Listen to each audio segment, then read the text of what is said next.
আসসালামু আলাইকুম ওয়া রাহমাতুল্লাহি ওয়া বারাকাতুহু।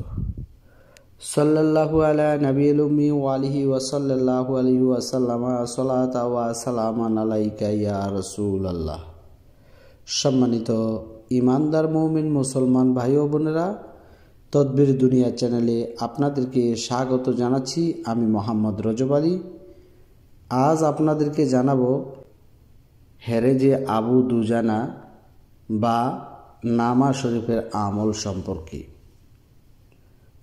অর্থাৎ এই হেরেজে দুজানা বা নামা শরীফের যদি কেউ আমল করে, তাহলে জিনগ্রস্ত রোগীর শরীর থেকে কিংবা যে বাড়িতে জিন পরি ভূত প্রেত দেও দানবের উপদ্রব রয়েছে, এই সমস্ত জিন দেও দানব ভূত প্রেতগুলা বাপ বাপ করে পালিয়ে যাবে।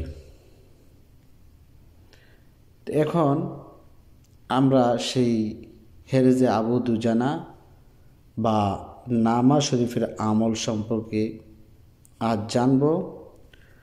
তবে তার আগে বলে রাখি, আপনি যদি আজ প্রথম আমার চ্যানেলটি দেখে থাকেন, তাহলে চ্যানেলটিকে সাবস্ক্রাইব করে দিন, পাশে থাকা বেল আইকনটি বাজিয়ে দিন এবং অল সিলেক্ট করে দিন, যাতে করে পরবর্তী ভিডিওর নোটিফিকেশন আপনার কাছে পৌঁছে যায়। তো সম্মানিত ঈমানদার মুমিন মুসলমান ভাই ও বোনেরা, চলুন আমরা আমাদের আলোচনায় ফিরে যাই। হেরেজে আবু দুজানা হলো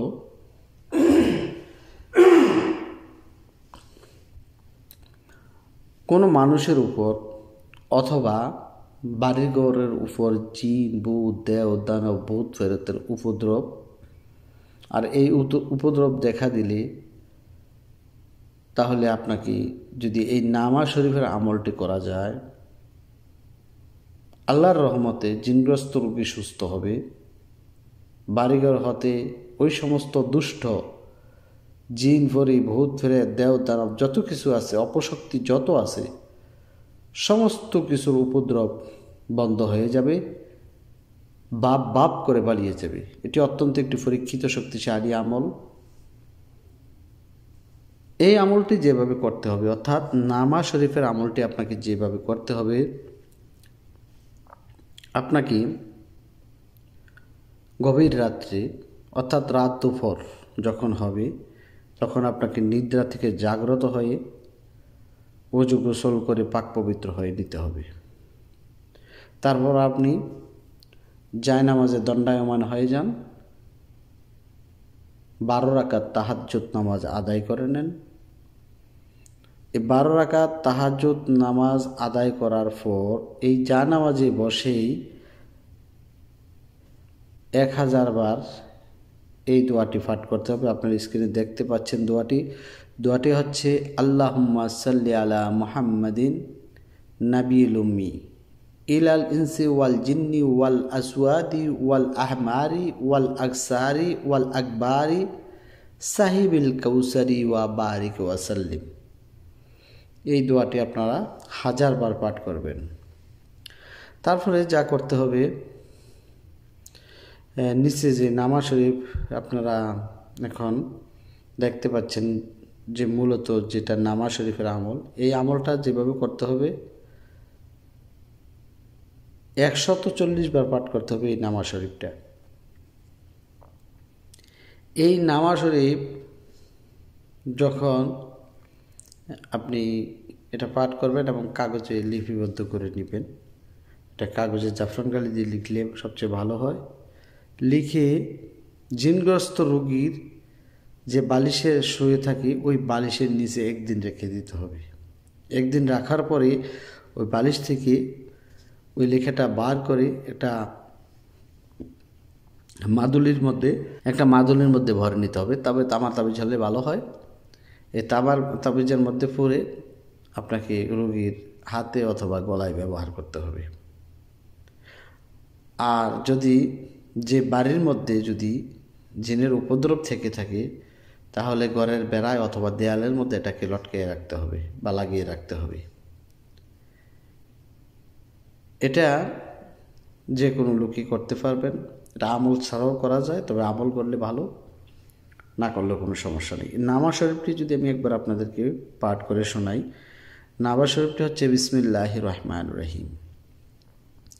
হাযা কিতাবুম মিন মুহাম্মাদুর রাসূলুর রাব্বিল আলামিন ইলা মান ইয়াতরুকু লিদারা মিনাল উম্মারি ওয়াজআওয়ারি ওয়ালা তারিকা ইয়াতরুকু বিখাইরিন আম্মা বাদ ফাইন্না লানা ওয়ালাকুম ফিল হাক্কি সিয়াতুন ফাইন কুনতা আশিকাম মুলিয়ান আও ফাজিরাম মুক্তাহিমান ফাহাযা কিতাবুল্লাহি ইয়ান্তিকু আলাইনা ওয়া আলাইকুম বিল হাক্কি ইন্না কুন্না নাস্তানসিখু মা কুনতুম তা'মালুন ওয়া রাসূলুনা ইয়াকতুবুনা মা তুমরিকুন ওয়াতরিকু সাহিবা কিতাবি হাযা ওয়ান তালিক ইলা আবাদাতিল কাউসানি ওয়াল আসনানি ওয়াল আসনামি ওয়া ইলা মা ইয়াজআমু আন্না মা আলাল্লাহি ইলাহান আখারা লা তাকালাবুন হামিম লা তুনসুরুনা হামিম আইন সিন কাফ তাফাররাকা আদাউল্লাহি ওয়া বালাগাত হুজ্জাতুল্লাহি ওয়ালা হাওলা ওয়ালা কুওয়াতা ইল্লা বিল্লাহিল আলিয়্যিল আযীম ফাসাইয়াফিকাহুমুল্লাহু ওয়া হুয়া সামিউল আলিম। এই দোয়াটি আমি মূল কিতাব থেকে আপনাদেরকে স্ক্রিনশট করে দিয়েছি। এই দোয়াটি আপনারা কাগজে লিখে নেবেন এবং এটা 140 বার যদি পাঠ করে নিতে পারেন, যদিও একটু কষ্টকর হবে, কিন্তু এটি অত্যন্ত একটা শক্তিশালী একটা তদবির। যাদের জিনের সমস্যা রয়েছে কিংবা বাড়িতে জিনের উপদ্রব রয়েছে, তারা যদি একটু কষ্ট করে এই নামাজ শরীফের আমলটি করে নিতে পারেন, আমি আল্লাহ তাআলার কাছে আশাবাদী এর বরকতে ওই জিনগ্রস্ত রোগীর শরীর থেকে জিন চিরতরে বিদায় নেবে এবং ওই যেই বাড়িতে মধ্যে জিনেরা বসবাস করে, উৎপাত করে, উপদ্রব থাকে, তাদের ওই সমস্ত বাড়ি থেকে তারা বাপ করে পালিয়ে যাবে।